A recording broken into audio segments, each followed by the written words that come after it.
My name is Angela Brown, and my business is Brown Angel Skin and Hair, a plant-based clean beauty product line that features vintage Black actresses on the labels. My business is a micro business, and I was concerned about taking that risk to get this new concept out. The Comcast Rise grant has given me an opportunity to take that risk and scale up my business and take it to the next level. I feel that my business helps increase representation for Black women on the shelf. As students and teachers return to the classroom this fall, they face enormous challenges. I think teachers are feeling very, very overwhelmed, and I think we continue to ask teachers to do more with less. We have the kids for a third of the time, and they're in the community 2/3 of the time.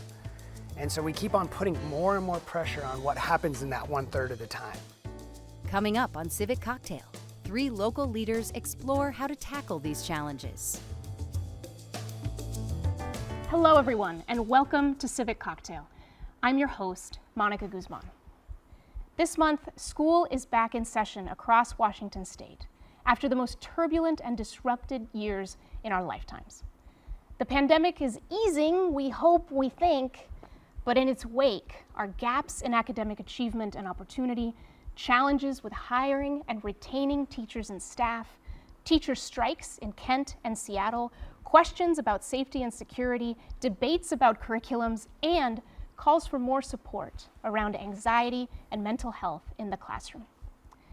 With us tonight are Pavan Venkatakrishnan, Student Representative for Washington State Board of Education, Brooke Brown, Instructional Equity Specialist at the Franklin Pierce School District and our 2021 Washington State Teacher of the Year, and Dr. Joshua Garcia, Superintendent of Tacoma Public Schools.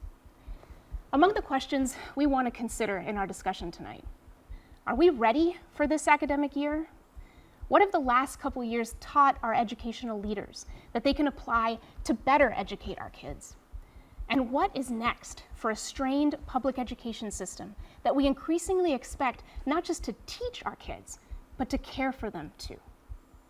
As a parent myself of a 5th grader and a 2nd grader in Seattle Public Schools, I'm grateful and thrilled to be joined tonight by 3 people who are in the thick of it and can help shed light on these questions and more.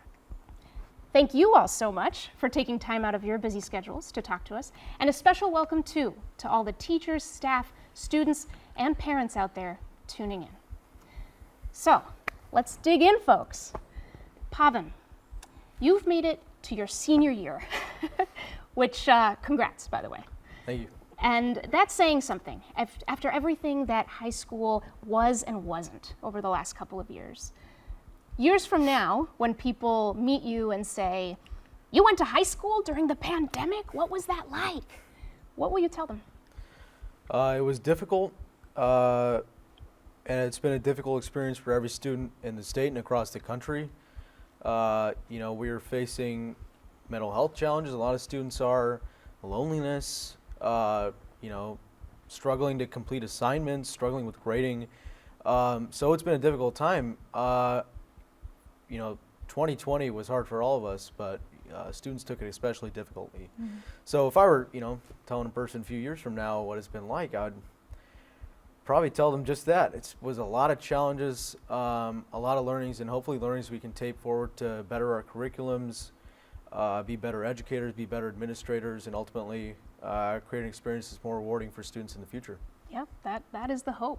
Now you're one of 2 student representatives, is that correct, right? Yeah. On the state 2 school board? representatives, along with Eastern Washington representative as well. Right. And so tell us a couple ways that you try to stay plugged in to the concerns of such a broad range of students, a million students. Right. I mean, it's difficult because this is a diverse state. You've got, a million kids. It is a huge population, so one of the ways we try to stay in contact, we talk to student groups all the time. We have regular meetings. I'm particularly involved in the board's legislative agenda, how we engage with the state legislature, so I'm interfacing with student groups along with my counterpart on our legislative agenda, trying to get their feedback, trying to get the temperature, see what they think on the issues. And obviously, I consume a lot of media, maybe too much media. Don't we all? Yeah, so that's about how I stay plugged in. All right, thanks. Now, Brooke, these last couple years, everyone's had their share of life lessons, and that includes teachers. So when you consider what makes a truly excellent teacher back in 2019, and what makes a truly excellent teacher in 2022, what's the difference? Well, that's a great question. I don't think there's a really big difference. I think excellent teachers in 2019 were teachers who centered their students' humanity, were teachers who validated all parts of students' identity and created places that are welcoming for all students to really nourish their identities, their belonging, and definitely had high expectations and supported learning, and just really thought about their students as more than just what they can produce or create, but who they wanted to become. So I don't think that has changed. You were Washington State Teacher of the Year last year, after, is it 14, 15 years teaching, and now you're helping prepare incoming teachers for this school year at Franklin Pierce. If those teachers take just one point of advice from you into their classrooms this coming year, given the challenges and opportunities ahead of them, what do you want that to be? That's also a great question. And I would say there's two things, and they're words that I shared with our incoming staff, and I had them write them down. And I said, you have to pencil in time for joy and to pursue that relentlessly every day and to model that for our students, and rest. And that doesn't mean scrolling on our phone, consuming social media, right? Even though but what really helps us to fill up our buckets and to be rested, because our students deserve to have educators that rest, and we deserve to have rest. And so really thinking about how do we prioritize and be intentional to have those two things in our life. Josh, you've been superintendent of Tacoma Public Schools since 2021. I started off on an easy year. Yeah, I was going to say. You're serving around 28,000 students and over 2,000 teachers, and you were deputy superintendent in that district since 2012, so it's been a good long while. This is a challenging time. It's easy to come up with concerns, but I want to start just by asking you, what has been the most rewarding part of this job? What keeps you going? I think watching my colleagues, and when I say my colleagues, we have 5,000 employees in Tacoma, but we're very connected in Pierce County as well. To see how they have rallied during this time, the bus drivers serving meals, nutrition services, the amazing classroom teachers, to be selfless and put themselves in the most difficult spots where some other professions may have not, was truly inspiring. And it really takes your breath away when, in Tacoma, all the way through the pandemic, our most neediest students got face-to-face contact with our teachers, the support staff, the buildings were open, nutrition service folks served over 1 million meals. Everyone just leaned in. And they leaned in because the community needed them at a whole different level. And we lost titles, and we all became educators. And it fills your bucket to see that people step up in the most time you need, and I'm just grateful to be a part of their team. So school superintendents are no strangers to challenge, even when there isn't a global crisis going on. So how are you setting yourself and your team up for success in another tricky year? So we talk a lot about the whole educator. How do you stay safe, healthy, engaged, supported, and challenged? It's relentless work. We're all different, especially as we get to adults. We have different needs. We're pulled in different directions. I think kids are like that as well, but when you're an adult, you might have a family that you're also taking care of. And so we're really trying to practice empathy and understanding that there's so much that happens outside the classroom for our educators. And like I said, these are a variety of folks: safety and security guards, office managers, office support staff. And just trying to not only preach, but model. I think a little bit what Brooke said is, where do you find joy? How do you find rest? Educating folks about that. Maybe screen time is not the best rest in certain situations, to unplug. I think there's a lot of noise out there, and how do you stay grounded?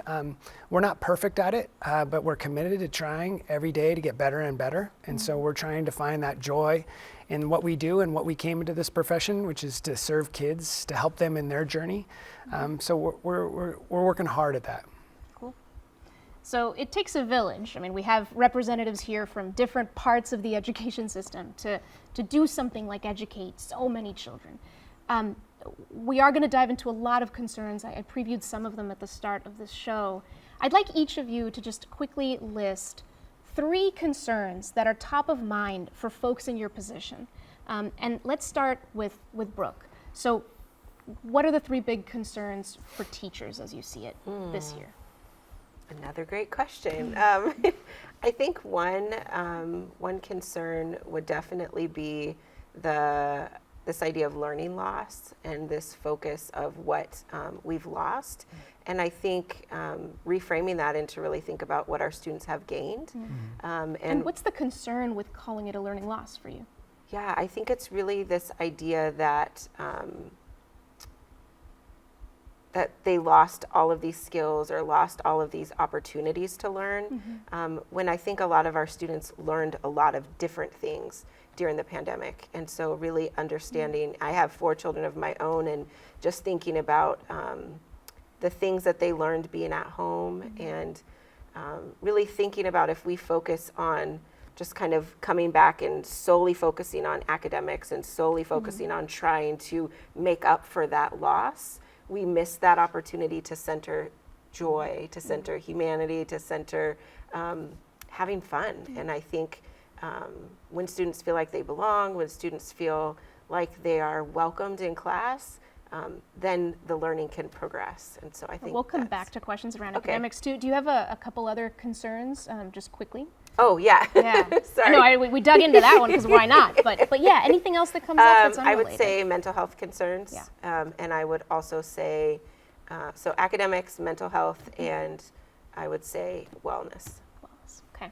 Josh, how about you? No, I'd piggyback on Brooke's. I think not just for the students, but for the adults. I think we became more aware than ever around what mental health it meant for us as adults and what our need was, and maybe the lack of.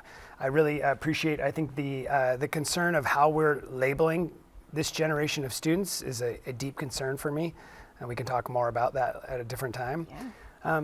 And then I worry about everything else that's going on in society that is impacting our kids, that is channeled through the school of education or the system of education that we're not really addressing as a society, whether that's long-term health care or crime or homelessness, all these other impacts that I think are being captured in a manner outside of school, but our kids are experiencing on a daily basis, and we're not, as a community, wrestling through that impact. Yeah, it's striking me already, kind of a theme a little bit about some of the boundaries maybe that we used to have really kind of fallen away, right? And everything sort of. I think the boundaries were maybe not spoken in public, but as educators and students, they were always real. We always saw them, and now I think the rest of the community is maybe experiencing what that looks like. Right, more exposure. Pavan, how about you? I would begin by talking about, where students are at academically versus where they were 2 years ago. I think that's top of mind for most students. I was reading some research. Most Americans read at a 5th grade level generally. So to imagine that we have a generation of students who might be behind that level is really concerning, and that's my peer set. So obviously looking at ways that we can recoup, get students back to where they need to be, prepare for the workforce. The next I'd say is obviously mental health challenges. Students have been alone, alone in their rooms, online doing school. Maybe they've come back. And firsthand what that was like. Yeah. Or, coming back to school and being different kids, being changed kids, having their development impacted in ways maybe they don't even know. And the last I would say is a curriculum and a school experience that is responsive to what kids are actually interested in. Getting ready for careers, but more importantly, making sure that we're teaching history, that we're teaching all sorts of other subjects, the way they actually happen, the way they need to be taught, in a way that's preparatory for the future. We will definitely come back to that for sure. All right, well, let's move into the first topic area that I think you all mentioned. A lot of the conversation around education is turning to mental health. Our students of all ages are carrying a lot these days, as are adults, as you mentioned. Right? So give us specifics. Brooke, where have you seen all of this in your students? Tell us the stories, and then how does it get in the way? Yeah, I was I think there was this idea that we were going to come back to school different. I think there was a lot of really great intention. And then I think when we came back to the buildings, a lot of things just kind of got back to quote normal. And I think, there's a lot of reasons for that. And I think there was a lot of COVID restrictions and a lot of things that were happening. And when you say they got back to normal, what do you mean? I think just the way that we were doing school, I think there was this idea that this was an opportunity to rethink the way that we were doing things. And so I think a lot of people came back with these really great, beautiful ideas and had great intentions. And then once they got back into the building, sort of fell back into those similar patterns, which is what as humans we do when things are difficult. And I think, when I spoke about joy earlier, I remember going into a lunchroom and seeing kids, and I'm used to going into the lunchroom at the high school and there's kids being loud and having conversations and, eating lunch and all this stuff. And I went in and kids are 6 feet apart sitting in a chair with a lunch on their lap, and they can't talk to each other, and they have 15 minutes to eat. And then the bell will ring and then they have to shuffle out and a new group shuffles in. And I asked a student, we were talking about sort of what are the things that were different. And he said, everything that I looked forward to about school doesn't exist anymore.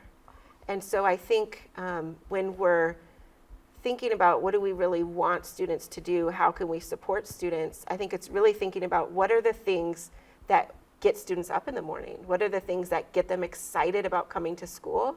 And we need to do more of that within COVID restrictions, of course. And we can't do that without asking them. And so I think a big part of that is really asking students and giving them a seat at the table and having those conversations. So teachers checking in really directly one-on-one. Absolutely. Josh, earlier you told me what many people in education are saying, that schools need more mental health support, but there just aren't enough resources to meet the need, at least not now. So if you would picture one of your Tacoma schools having enough support, what would that actually look like? Is that in terms of, a number of staffers per, number of students? What does it look like and how would it happen? So I think even the way that we're framing that is that all the support has to go in that same period of time.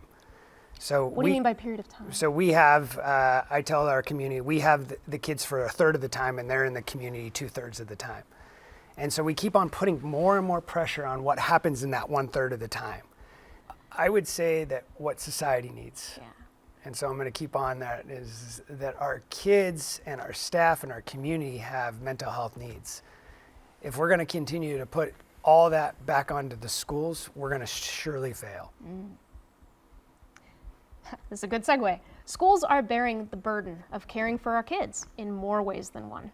I want to talk about lunches as an example of that. After 2 years, free lunches for every student, regardless of whether their families could afford them, ended this year across the state, replaced by a process where nearly 1,200 schools, more than double than before the pandemic, are likely to provide free lunches for all their students.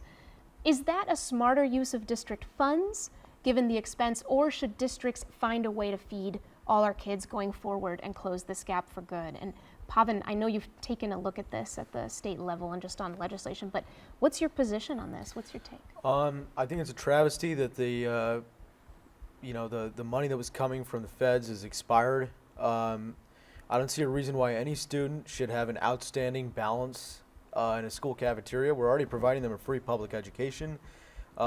It's the job of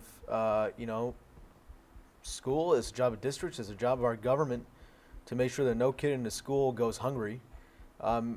So my position is that those waivers should continue. And I think it's an unfair proposition to say that individual schools should just take on this burden. What it really means is that policymakers in DC have to get together and make sure this extension continues. I mean, I can tell you one thing: the amount of kids I saw in my school cafeteria eating because it was free, it looked like a lot more than before the pandemic. So I would really hope that folks get together and make sure that money continues and that school kids can eat and they aren't hungry. So Josh, you've seen district budgets pulled in so many directions. What do you think? Does it make sense for schools to be taking this service on in this way? You're talking about broader society.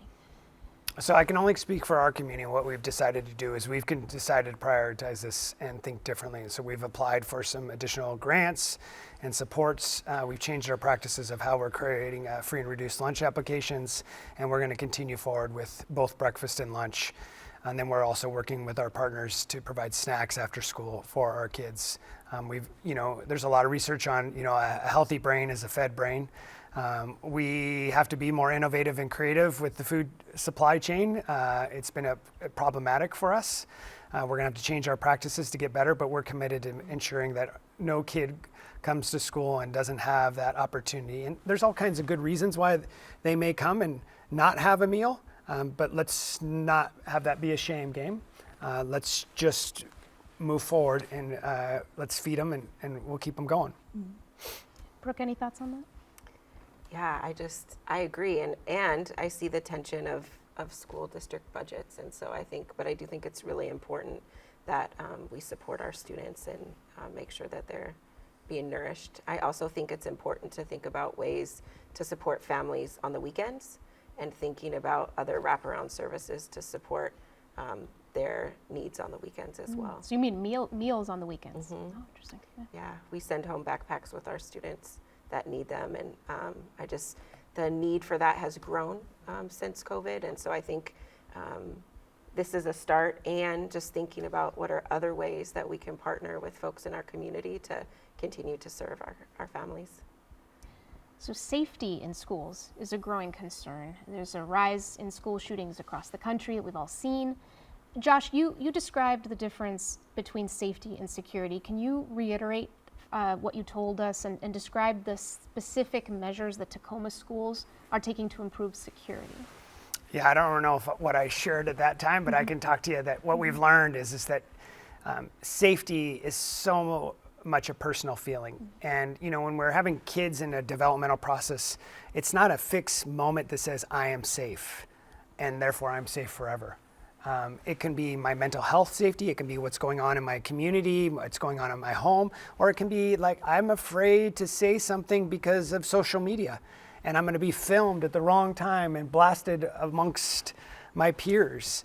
And so we're really having to work on what does that safety look like for self and then for the classroom and the social community, and trying to use that as a learning experience through restorative circles, value circles, through conversations around, so what does this mean and what was my impact? What is a restorative circle? Yeah, it's a great question, right? And so these are practices that we've learned around how do you build community intentionally? So what are our values of this learning community that we're in, both as a school, but as a classroom, or even as a small group? And how do we have conversations in a facilitated, trained manner to bring what are our shared values? In a world that is oftentimes divided by you, either if you're not all on the same page on this, you're somehow at fault. And we're trying to build that. And restorative is we know there's going to be mistakes made. I make mistakes, I say things, and the intent versus my impact is not the same. I could have all the positive intent, but the impact that I had on the other person.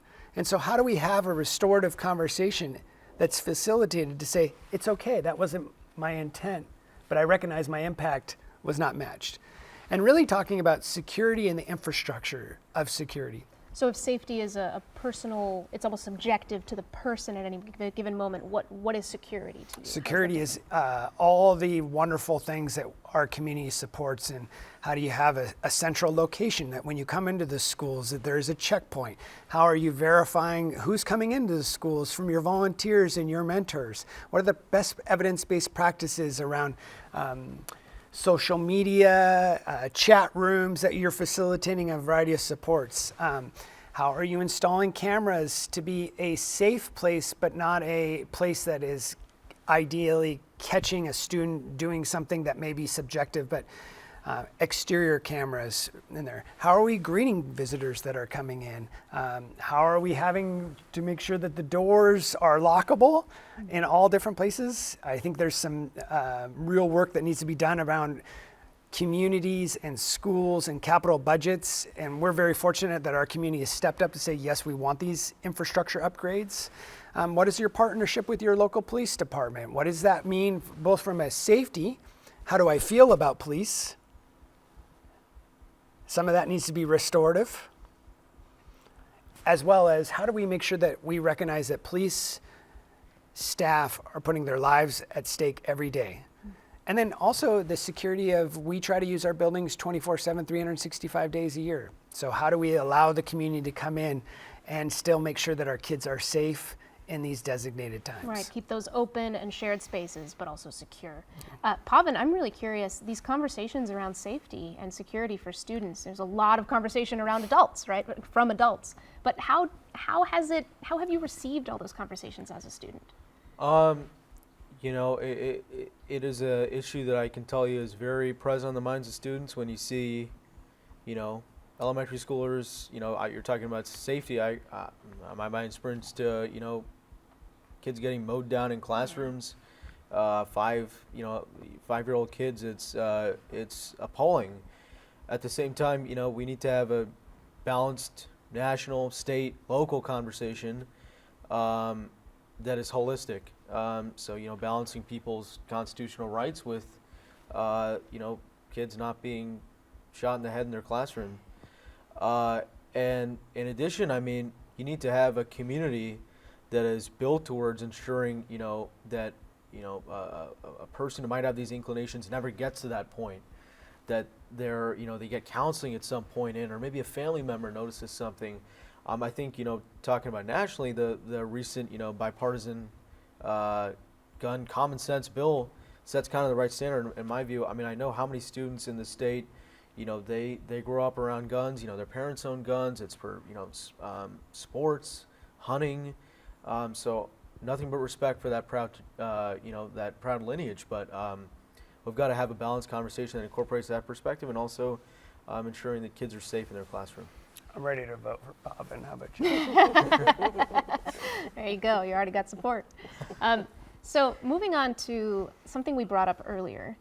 Throughout the pandemic, we assured each other that the important thing was taking care of our kids at such a hard time for all of us and not worry too much about academics, about these metrics.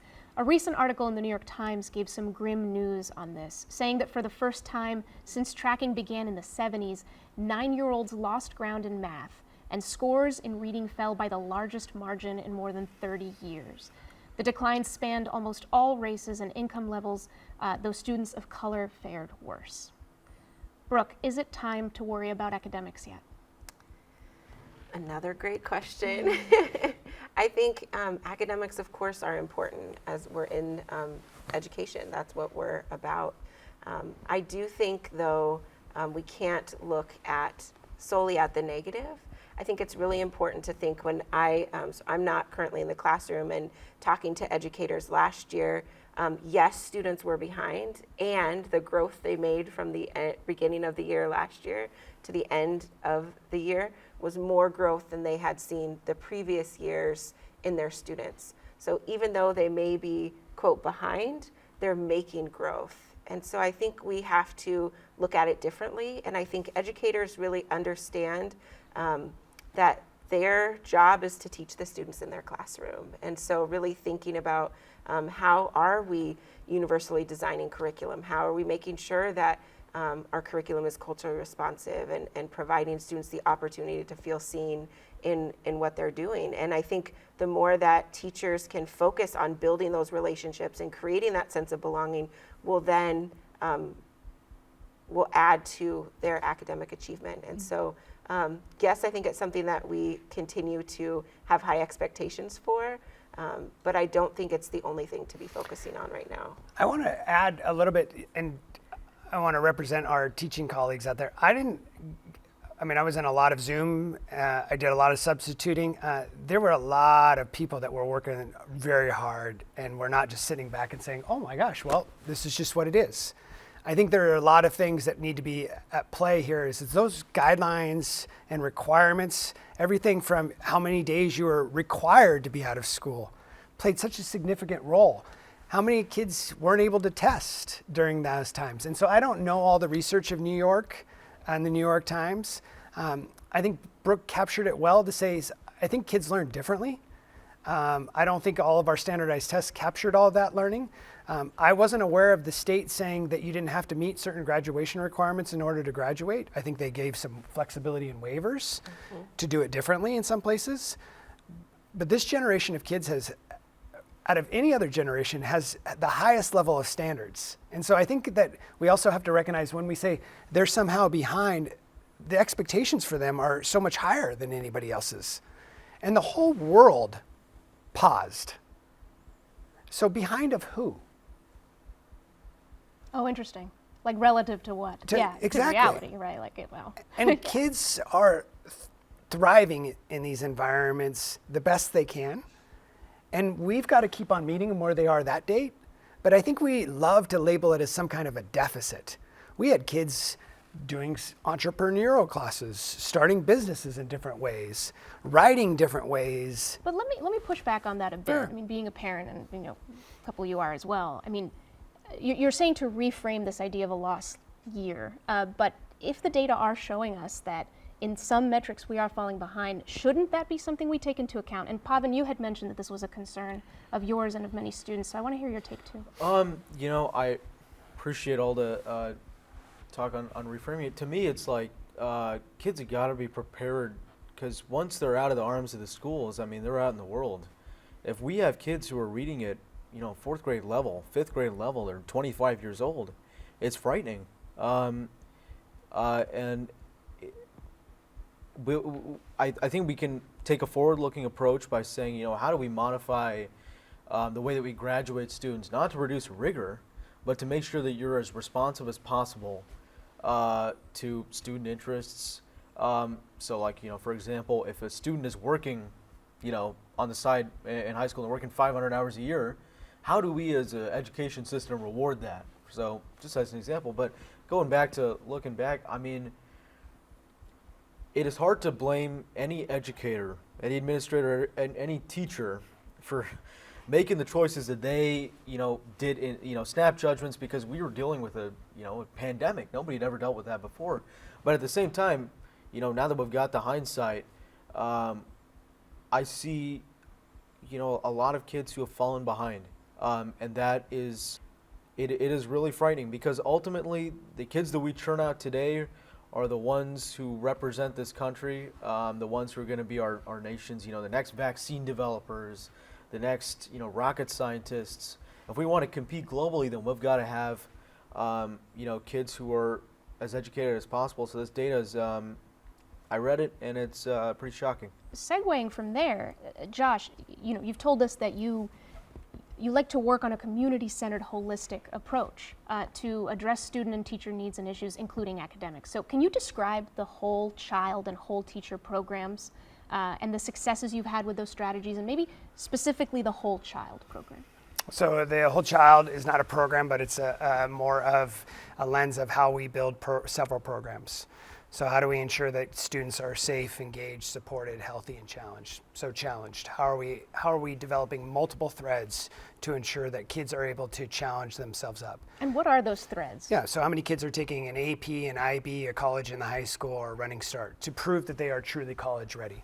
How many students are earning an industrial certification to prove that they are career ready? Not some pathway, but actually an industrial certification to prove that they are there.